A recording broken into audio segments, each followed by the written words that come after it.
And we're live. And we are live. It is Mark the Movie Man and Movie Man Menzel, a weekend recap with the Moviemen. Hello and welcome.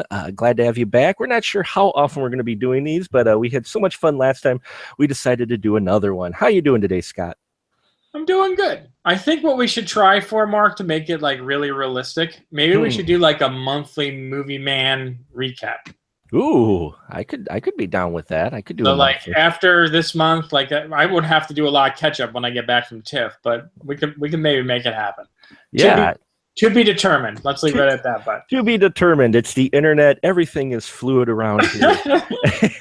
But what is not fluid is the three big screen movies that came out this past weekend, and we are going to discuss them here. First off, let's talk about War Dogs. I want to save probably. That's like, it's good you started with that. It was like the nice mediocre one, and then to start off with.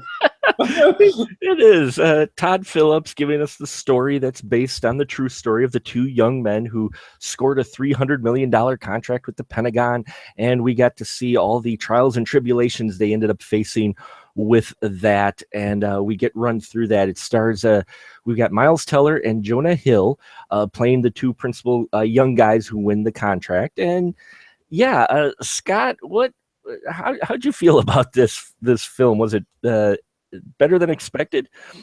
It was better than expected. In all fairness, I gave it the exact same score you did, because I went into the theater and I was basing it on the trailers, and the trailers look like complete shit. It's not a great film, but it's actually somewhat entertaining at times, and the story is kind of fascinating. Even though, if anyone does any research, they will realize very quickly that while some scenes are very on the money, some of the other things that they put in the movie are very much not on the money and completely made up to be a Hollywood movie. No. Case in point, the one-dimensional wife character of Miles Teller. You're going to lie to me? You're going to lie to me? I'm going to cry for 2 seconds and I'm going to forgive you. Even though you could be arrested at any point in time, it doesn't matter. And you have a kid. Who cares? Yeah, that character was probably the weakest character, and almost you could have almost cut her out and rewritten it a bit so you don't even need to deal with his Right. family side, because that didn't seem to, and I think it's the way it was written, it didn't seem to affect his character's decisions as much as you would think, you know. And I think that was the issue I had with it. And yeah, of course it's embellished. If you whittle down to the story, there's not a whole lot of story here. They stretch some scenes out. Things have been Hollywoodized a bit. I will say Miles Teller does make you at least sympathetic. Out of all the characters here, the most sympathetic. You feel for his character the most, because he is a guy kind of trying to be less evil than evil Jonah Hill, who that's what I felt he was playing.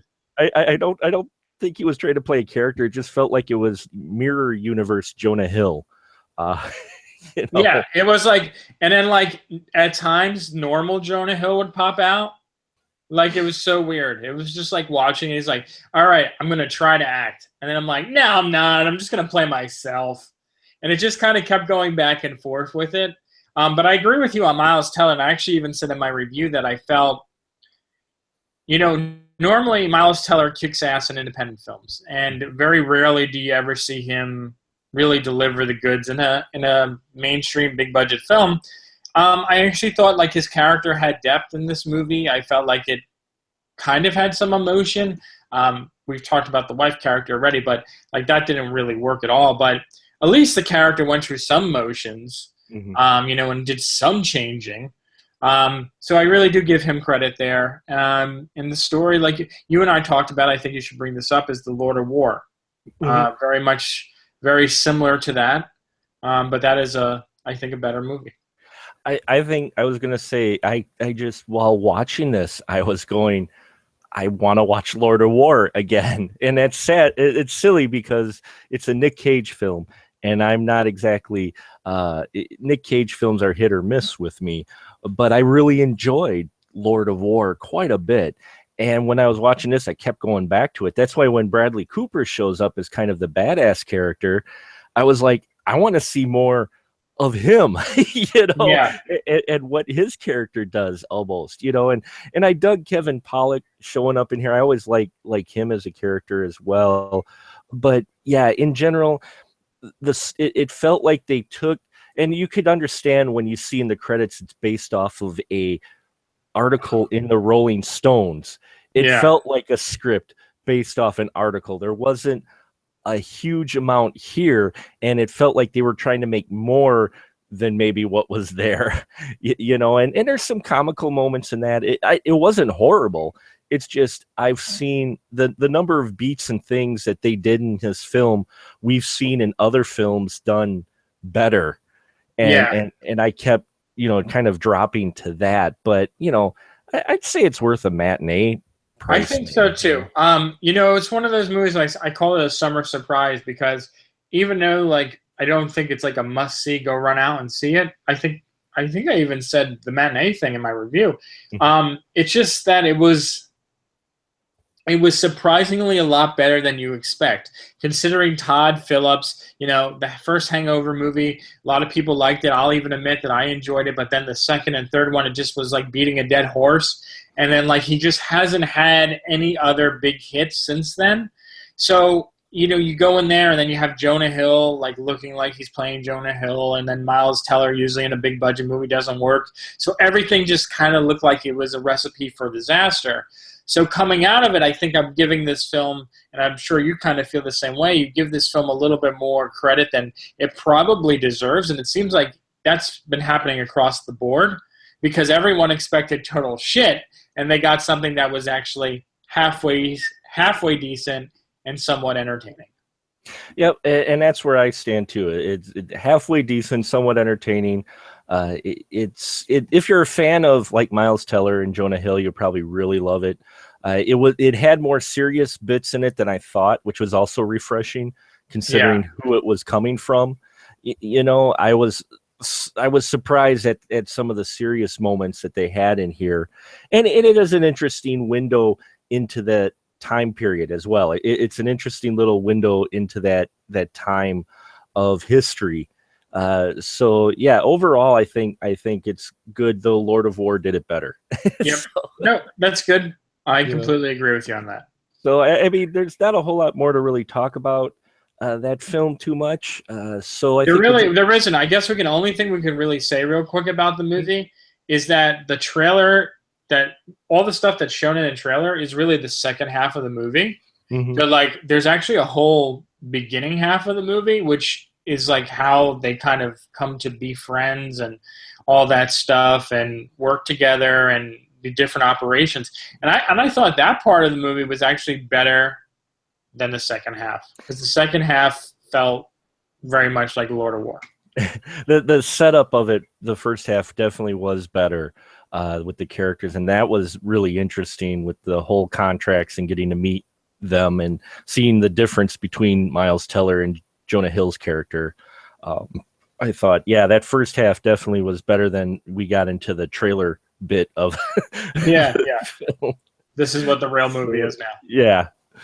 All right, we can move on. Well, I think we can move on because it's not a horribly deep film, too. No. Ben-Hur. Do you want to take this one on what Ben-Hur's about? Well, Ben-Hur is supposedly not based on the 1959 movie. It is actually based on the novel from, the 1880s? Right? Yeah, 1880s, right? And the producers wanted me to share that information in my review, so I made sure I let everyone know. And it is the retelling of the classic tale, but this time there are more characters that you probably have not seen in the 1959 film. And it has more of a religious angle as well. Mark, what'd you think of this one? I thought cinematically, I thought the film surprised me in a couple of spots, namely the galley scene where the galley slaves, where we're shown basically a battle from the point of the galley slaves. I thought that scene was really good and shot very well. And the chariot race actually got me on edge a bit. And I came out overall though from the film going, yeah, it was all right. Yeah. It is not trying to be a remake, but it really hit beat for beat your standard kind of religious film. Yeah. Your retelling of these types of stories, unfortunately. And what I guess to say is there's nothing new. It felt like they really added to it as far as story wise. It felt pretty much by the numbers, and it surprised me how much they worked more of the religious angle into it, namely with having the Jesus character in here more prominent than what we've seen in the past on the screen, which didn't bother me at all. It was just kind of a surprise, but I don't think that really added to the story. So initially when I first sat down and I watched this movie, of course, like my expectations were low. I mean, you can't help feeling that way. I mean, I think every critic, as much as everyone tries to say they're open-minded, I think everyone goes in and they hope for the best. That's why we're kind of a little bit more forgiving on certain movies, because certain movies become a complete surprise and we'll give them a good rating. But this one, I mean, it was really hard to kind of go into this after seeing the trailers, seeing what they did with a lot of characters like Morgan Freeman and dreadlocks. Like, what were they thinking? So you go into this movie and really for the first like 25 minutes, I felt like I was watching a CW show. I mean, it's just all these beautiful young actors, handsome. The acting's not that great. It's just kind of like, oh, I'm beautiful, I'm pretty, and we're in this era. Like, it's like, and at that point, I was really ready to write the movie off at that point. But it was interesting because when that scene kicks in, where the whole setup to how he becomes a slave is ridiculous. I mean, that character, like he was like so awkward and goofy looking, that caused this whole incident to occur. But like when that scene happens, the slave boat scene happens, it's almost like the movie like stepped up a couple notches, and that scene I think is the standout scene of the movie. Because it's told from a very unique perspective. It's kind of violent. I mean, like when that ship comes through and like the guy's on, hanging on the ship, like it's really violent, and it's like something. It felt different. It felt like something you haven't seen in every other film. And then the religious thing for me, it was very off-putting. I'm not a huge religious person, and I'm not into religious movies. But every once in a while, like Miracles of Heaven, even though I felt like it was a little too pushy at times, at least like some of the movie I could feel the religious message. This one I felt like they just kept hinting upon it, like throughout the movie, like, oh, here's Jesus here, and here's Jesus here. And then like the way that the film kind of comes as a whole, and it kind of goes back to a sequence in the movie, I'm like, it felt like so distracted. Like, it's like, why is this here? Like it's like we have an epic scene, and now we're going to go into religious, and I'm like, why? It doesn't make any sense. And I don't know if you felt this way, Mark, but for me, this is more of the story of like redemption and kind of forgiveness. But I don't feel like the movie did a very good job of making you feel sympathetic towards the characters, or like that you really wanted them to forgive them. Like there was no like of those moments where just a couple little things could have been in there. So you kind of was like, fuck that, I don't want that to happen. Like it's like he's a shitty person. He put his family, locked them down, made them have crap on their faces, tortured his wife. Like really, like I don't. And again, maybe it's the time period and whatnot, but for storytelling, it didn't work. No, for me either. I just could not get behind the Toby Kebbell character at all, who was Messala Severus, who is the Roman soldier, the orphan brother of Judah Ben-Hur. And, you've got this brotherly love yet conflict type thing from two different worlds angle going on. And I just could never get past his character or get behind his character and want him to see him make up with Judah. I totally wanted Ben-Hur to just annihilate this guy. Yeah, of course. You know, and he was a freaking slave for 5 years. He was a slave for 5 years. His family was locked in a deep, dark dungeon. Yeah. And I think that was where part of you almost felt like there were two different stories going on, and they didn't want to dive too deep into the whole revenge thing, but I wanted to go there because I found that more interesting. Jack Houston playing Ben-Hur, I thought did great. And, you know, I'm all for it until that, you know, with the chariot scene, don't want to spoil too much here, but with the chariot scene, all of a sudden there's some like guilt. And I'm like, wait, no, you should be, you know. Yeah. You know, but you're right about Jack Hughes. I thought he did, you know, out of everyone, I think him and the woman who played his wife in the movie, who I met, she was a very nice person. They were both, like, that was actually a strong female character. I was really impressed to see that in this type of movie, and I thought he was good. But everyone else was just kind of like this throwaway character. They were one note, like when their personalities changed. Like even in the end. Like where that ruler, that dictator guy who was with the Romans, like all of a sudden he was just like, oh, that's fine. Like it was like, what? like this whole time he's like, what are you going to do about it? And then, like all of a sudden, that's fine. It was a bit uneven, and you did have almost like that second story with how Jesus was affecting the culture going on, and you had these two stories going on, and I wish it would have just focused more on the Ben-Hur story.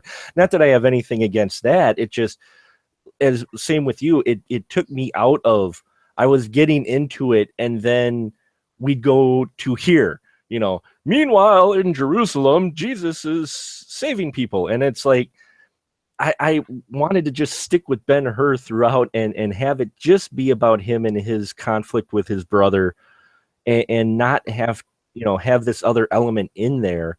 Yeah. You know, if you're going, and the thing is, if you look at it, the way it's set up, they could have still ended it the way they had and not had Jesus' appearance peppered throughout the movie. You could have had it just at the very end, because that's such a recognizable moment at the end. Yes. You don't need any setup to that. Right.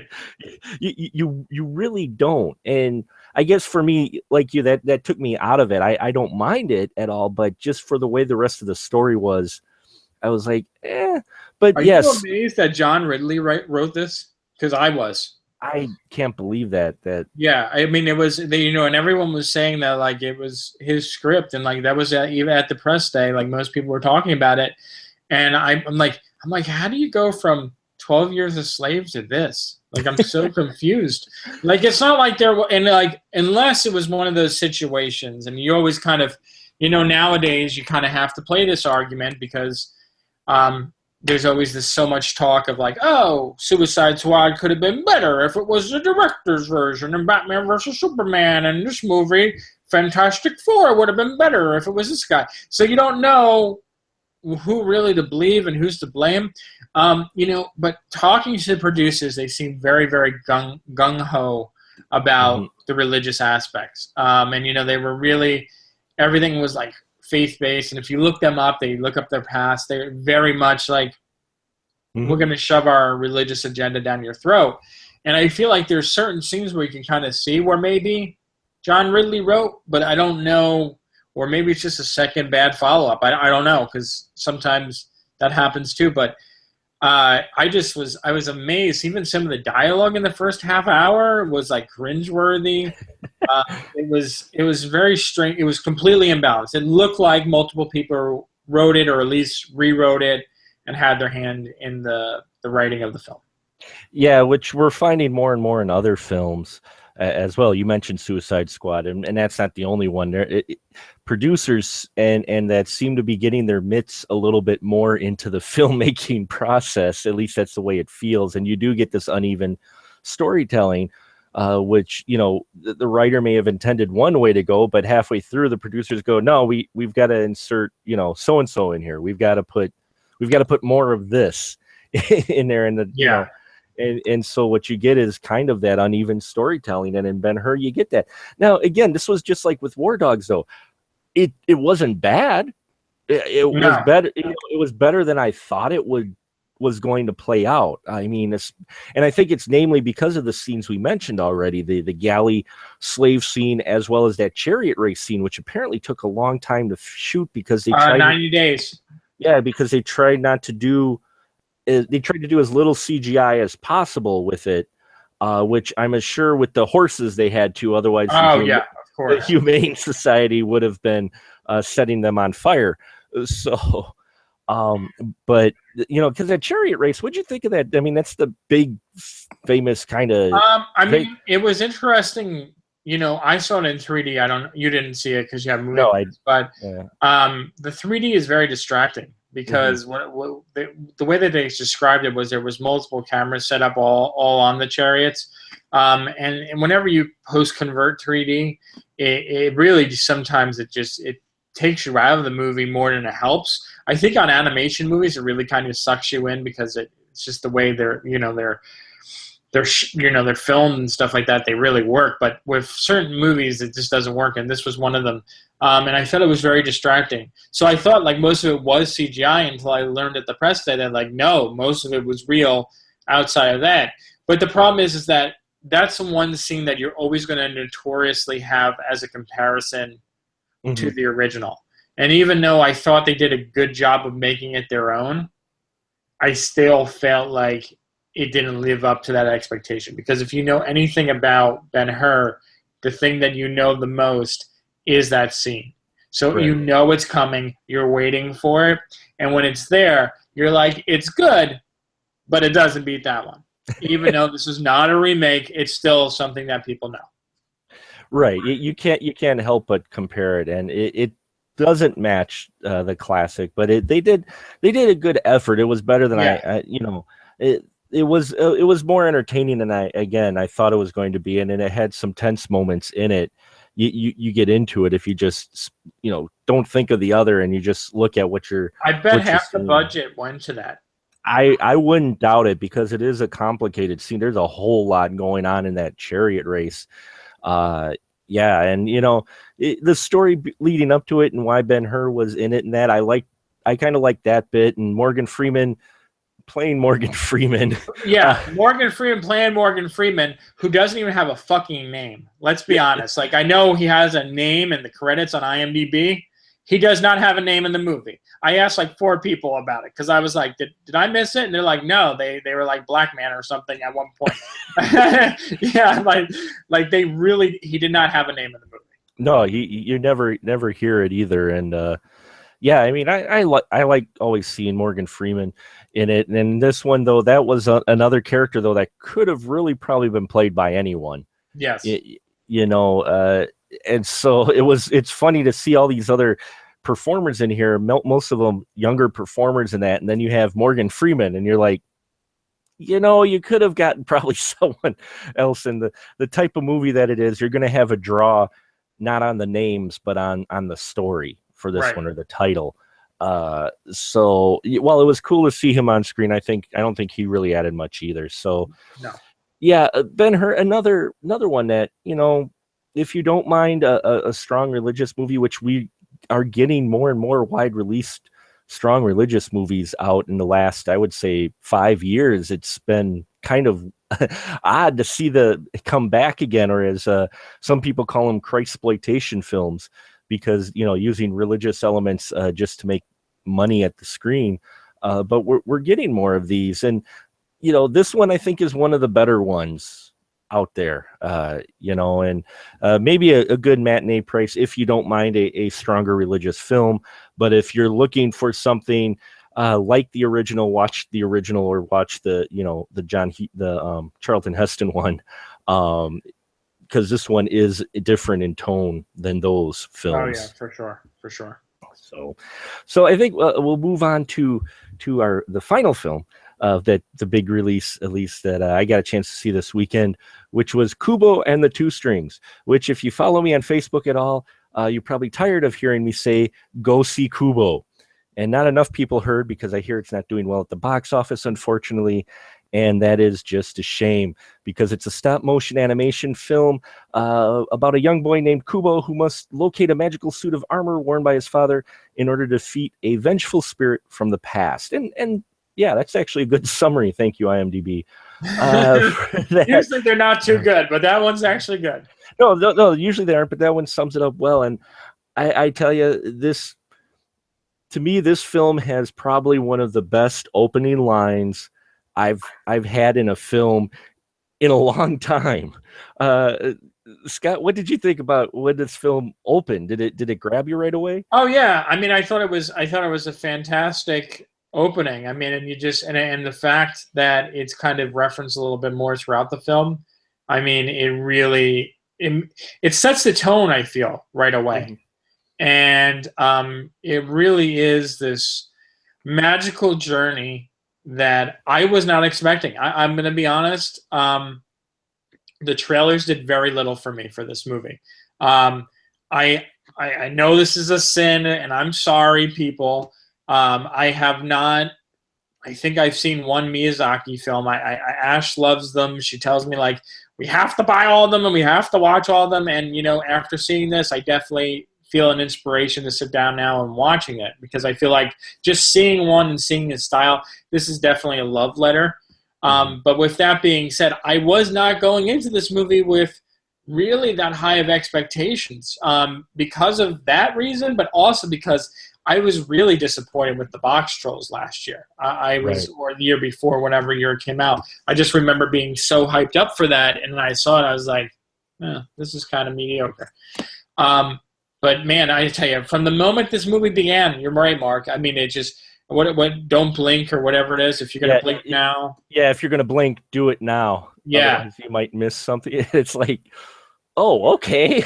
yeah. And I mean, it's mesmerizing pretty much from the first few frames all the way through. I love. You know, it's funny because I've been going back now, and I've been reading through some of my animated movies this year, my reviews, and you know, every one I come out of now, I'm like, I really like this one. I like this one, because this has been. It may not have been a great year for a lot of different movies, but horror movies and family films, this has been the year for those two genres.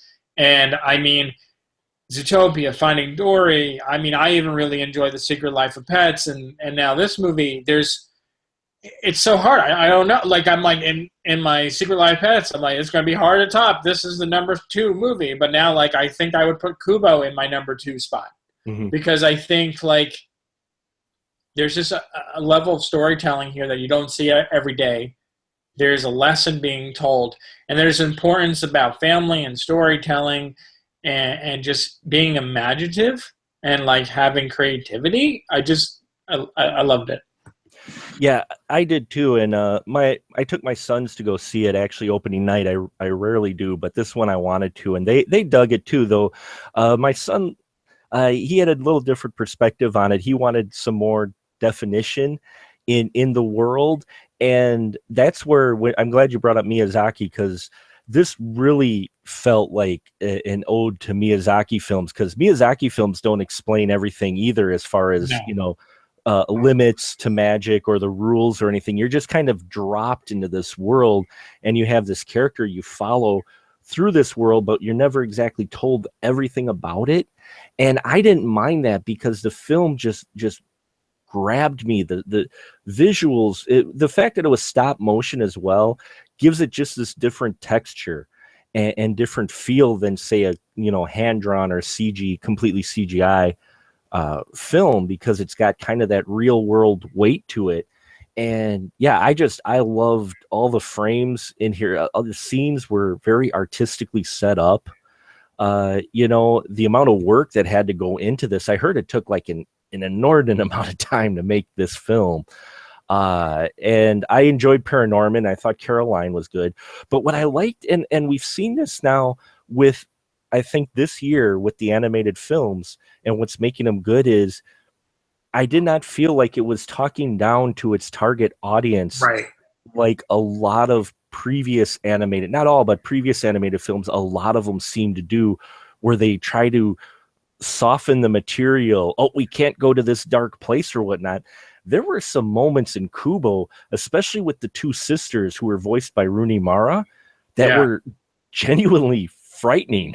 Yeah, no, I thought so too. I mean, they were wicked. They were wicked characters, and I think you pointed out a really big point. And we talked about this last week when we talked about Pete's Dragon.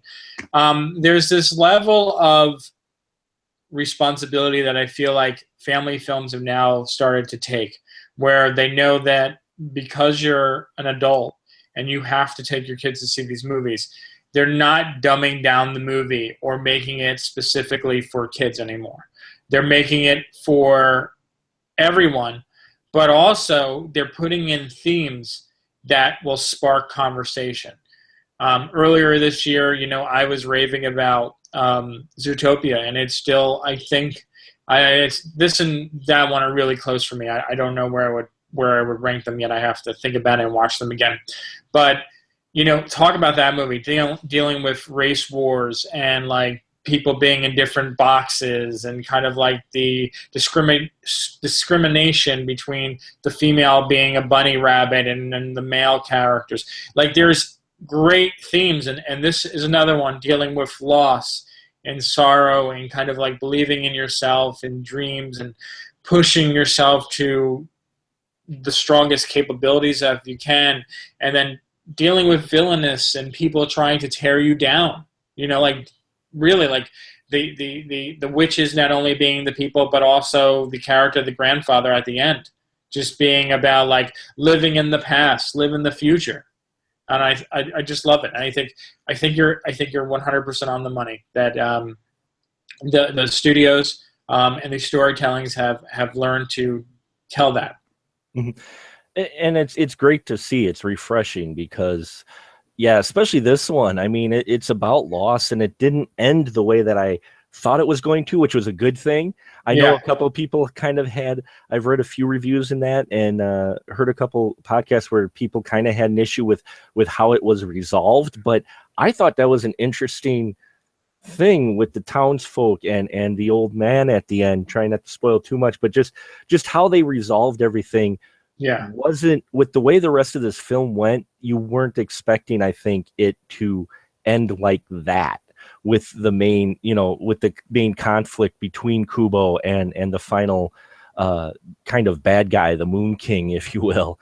And the voice acting in here, once again, Charlize Theron is playing probably my favorite female character, even though she's only voice acting. Last year, and I know you didn't care for it, but Mad Max, I loved her character in Mad Max. She was great in that movie. I'm not gonna. I mean, as much as I think that movie's overrated, I'm not gonna knock her performance because I thought she was the standout thing in the entire movie. She's a strong female character here, and even though it's voice acting, again, we have a strong female monkey character who is just bringing it. Well, the nice thing about that is there also is that twist in the movie about it. So I think there's a double layer to even that character. Therefore, making that performance multiple layered, but also giving it more of a boost of how important that character actually is. Yeah, exactly. And, Matthew McConaughey, I think, is this his first voice acting or one of his first roles? I would think it's one of his first, yeah. I don't think he's done too much. And I know he said that he wanted to do this movie because he wanted to do it for his kids. Because, everyone, they do all these movies, and most of his movies you won't be showing your kids anytime soon. Right. Some of the earlier ones for different reasons. Daddy, what's with the bongos? Never mind. Yeah. But I thought he did all right in here. But the voice actors for everybody else, I thought, were just spot on. The kid was great. I thought Art Parkinson. It seemed like the character matured as the movie went on. Like even the voice, like it was very interesting. Yeah, I think it's kind of the way the dialogue was written for him as well, which again is another element I loved about this is the dialogue. It's a family type kid-oriented film, but the dialogue isn't exactly your cheesy cliche dialogue, you know, in here. And, you know, the whole thing with the animated papers, I thought was just a great angle of, you know, it's a beautiful film, and it's original film. Yes, it's your standard hero's journey, but there's a lot of layers to it that you get if you look underneath or just pay attention. And it's a shame that word is that it's not doing that well at the box office, because it should be seen, because you got people clamoring for original stuff, and you get something like this that's fairly original, you know, how it's presented and the characters and everything and how it ends. And yet people are like, no, I'm going to go watch Sausage Party. Right. No, it's, you know, I've had a believe it or not, actually at the Box Trolls. I remember sitting down, and one of the first things that I said when I talked to the directors was that, you know, I love stop motion animation. I think stop motion animation is a very special type of animation that does not feel like, I know people work hard on animated movies. I took a class, you know, now for Moana, I took a class at Disney basically learning how long it takes, and I believe it. But there's just a certain level of detail and passion that goes into this, that even though those people are passionate too, I feel that there's a little bit more in stop motion animation. But with that being said, they explained it to me as like the indie version of animation. Mm-hmm. And I feel that way because every single stop motion movie does not do well. It doesn't matter who makes it. They all don't. I mean, you have Tim Burton, who goes from making like huge hit movies to doing something that he feels passionate about. Both Nightmare Before Christmas, even though everyone knows what it is now, was not a big success at the box office. No. Corpse Bride was not a big success, and neither was Frankenweenie. You have all the Aardman movies. None of those were big successes. And most of these, I hate to say it, most of these have not done well either. So it's nice to see that there's people still putting out the passion. But I'm getting worried because I don't feel like it's going to become a lost art form. A lost art form very, very soon. Yeah, it will be a shame because, and I think the reason is, and like you said, yeah, I totally get animated and CGI animation, and that takes time and detail in that. But when you're doing stop motion, they really have to plan out their shots. I mean, right. So I think that's where that comes across, is your scenes or your shots are planned with such meticulous care, because if you're off, you could throw off the whole, you know, oh crap, we got to go back and grab the, you know, move that hand back because we moved it slightly wrong, or, you know, these leaves didn't move the way we needed them to. And you're right. I think there's just a little extra care put into it. And that's a great way to put it, that it's an indie film, the indie film animated version of indie films is stop motion, because yeah, you know, but they do well then in the home market, which is, I mean, Nightmare Before Christmas, like you said, didn't do well at the box office, but did very well in the home market. And then, you know, Disney used it to market the goth teens at the time. They're like, we have an into that demographic. Yes, I know. But all the stop motion animated films I thought are really well done. You know, the technology is there to help improve them. And in this one, they show the shot at the end with one of the biggest stop motion animation figures, which was in the trailer, the big skeleton. Oh, I loved. Yeah. And you watch how they worked with that. They do the time lapse thing, and you're like, man, you got to have patience with this film when you're making it, because it is not a quick task. But what you get is something unique, and it's beautiful. It is a very beautiful story and a film. And yeah, I mean, I can't rave about Kubo enough. It is possibly a little bit above for me, but at least tied with Zootopia as my favorite animated film. Heck, one of my favorite films of the year. Yeah. And you're right about horror too. Horror and animation seem to be doing very well outside of The Darkness with Kevin Bacon. All the other horror that's the same way we can say that Norman the North movie too for the movies. But they're entitled to one flop. But they have so many other ones like Jungle Book and this one and Zootopia and Pete's Dragon. Like, man, I mean, even though I wasn't the biggest fan of BFG, but even that one too, like all those movies, at least, like you can tell, like they're credible stories. There are a lot of heart and passion went into them. So. Yeah, it's nice to get those films peppered in between all the comic book films that we get, or the remakes and such and sequels that we get. So it's nice to see these films. So I think it's sad, like you were saying, Mark, is that and sad movies like this are not doing well. But I mean, this is almost like the second weekend in a row where I'm like, my heart is broken because this movie doesn't do well. Pete's Dragon doesn't do that well. I'm like, these are great movies. Like maybe what we're doing is we're actually looking at it from the wrong angle. Maybe it's the fact that, I'm sure every once in a while there's a movie that everyone agrees on that's great. But it seems like there's literally certain movies that critics really appreciate and people really love film, but audiences don't go see. I mean, there's so many great movies every year that don't get the attention that they deserve. I mean, like Sing Street. I mean, there's another one. Like every critic was raving about, oh my God, it's amazing, amazing, amazing, amazing. It comes out, nobody sees it. No one sees it. Doesn't matter. So it's. I almost want to blame that it's the actual average moviegoer. And maybe it's the fact of, I don't know if we talked about this in private or if we talked about it on the last episode, but I think it almost stirs a bigger conversation to be had about, is it the amount of movies coming out each year? Is there too many of these that the average person is not going to go to a theater and hand out $12, $15, $10 or a ticket when there's so many damn movies coming out? And I think that it is it, and it'll be interesting to see what happens in 2017. And there's already been talk. You've got something like 40 tentpole movies or something coming out next year. You've got one almost every weekend coming out, and not including the other films coming out. So yeah, people have to choose where they're spending their money. I'm unless they get something like Movie Pass, you've got to choose what movie you're going to go watch.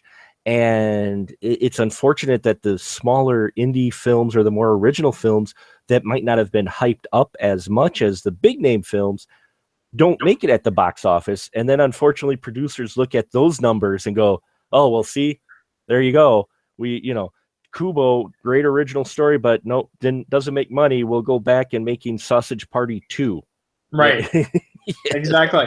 I mean, and that's just a sad state of everything. And I think, I mean, we really have to, when studios, when production companies and all this stuff are looking at these movies, they probably have so much stuff in the works right now, or stuff that's actually finished. They probably could shut down for like a year or two of all production and like just release all the stuff that's already ready, or like put the final touches on it. And they would have enough to fill up 2 years. I really believe that there's enough movies out there between all these movies coming out in Toronto, followed by all the ones at all the other festivals coming out, and the ones that are ready for Sundance already, that they have those movies, but then they also have all these big budget movies that they test like months or years in advance. So they need to look at the fact that you and I are the crazy people who go and we see 3 to 4 movies a week. The average person probably sees 1 movie a month, if that's even a true statement. It might even be less than that.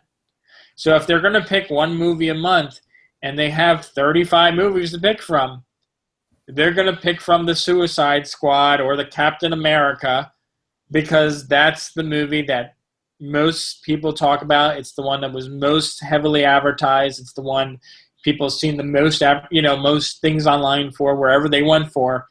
They see it everywhere. And that's the movie that's going to well. It's not going to be Kubo. It's not going to be Captain Fantastic. It's not going to be The Nice Guys. And that's what it is. So sometimes I think it's funny when people have this conversation, and we see a lot because all the people we're friends with are just movie lovers and people who do this stuff or want to do this stuff for a living. But the reality is they want a movie succeed. You want a movie succeed. I want a movie to succeed. But the normal person doesn't know any better. They have just the marketing to go on, and heaven forbid, if a marketing is bad, 9 times out of 10, your movie is dead. Yeah, if they market wrong, aka the Crimson Peak, they market the film wrong, it's just going to die, regardless of whose name is on it. Because I enjoyed Crimson Peak, but that was a film that was marketed to its horror element, and so horror fans went to it and went, "Why did I just get a gothic romance film?" yeah, exactly. So there you are, folks. As you can tell, Kubo, go see it, please. Please. I mean, support these movies. I mean, let's put it this way. If you give up your one movie a month to go see this movie, go see it because of the fact that you're supporting an art form that we don't get to see. You see like one stop-motion animation movie a year. Maybe. You don't even. I think it's like one every 2 years. So at least support something that's different and support like the actual art form and the passion that goes behind it. That's how I would pitch it. That's how I would pitch it too. I mean, take a chance on some of these smaller films, folks, because you can already pre-order films on the Friday they're released, or even a week before. So you can always pre-order that film, later. And take that admission, go to the theater, experience the smaller film. You may be surprised. I know Kubo is just one of those films I can't talk about enough because I really, it's one of those art forms and animated films that should be seen by more people. And I really think if more people would watch it, they would dig it. But I think so too. It just gets buried. So we'll wrap it up here real quick. Scott, I want to thank you once again for joining me for talking films. This is a lot of fun. Why don't you tell folks really quick where they can find you at? So you can find us at weliveentertainment.com. Mark every once in a while will write a review here and there when I push him to do so. It's mainly me, my wife, Ashley Menzel, and we have a couple other special people who contribute to the site, including Matt Marshall, who does our box office coverage, as well as my good friend, Fred Topel. So he gives some interviews and some reviews, really great. And the YouTube channel is now officially We Live Entertainment, which is wonderful. So you can go to the YouTube channel, and that's where Mark has his special Horror Thursdays. And we have Nick Akabuchi, who does his mixture of regular reviews and spoiler reviews. And then we have Chase Lee, who does whatever the hell he wants, but I love the fact that he mixes it up because it's always weird, it's always different, and I love these new PSAs that he's been doing every week. They're like my new favorite things because they're so awkward. It's like he can't get anyone else to do it with him, so he creates two of himself. I love it. I love it. I love how creative he is and that he can actually do that, and it works. So that's that, and hopefully in the future. Oh, I should do a TIFF push, huh? Yeah, dude. Okay. Yeah, go. So TIFF, we're going Toronto International Film Festival. You want to stay tuned to both weliveentertainment.com as well as the YouTube channel because we're going to have so much content. I have a new writer who's just covering Toronto. He's going to do about 36 articles. So there's going to be a lot of content from him, plus whatever reviews I write, and Nick Castelletto's going to write. And then Movieman Chad will be there, Nick Castelletto, Nick Akabuchi, and myself will be doing this hopefully a huge collab review every once in a while. Mostly it'll be probably a team up. So if me and Nick Castelletto go to a movie, we're going to try to do everything outdoors this year. That's going to be a new thing. We're not going to do it in a hotel. We're just going to set up. We're going to get out of a movie. We're going to set up the camera right there. We're going to just talk about it. Get it done and out there right away. So thank you, Mark.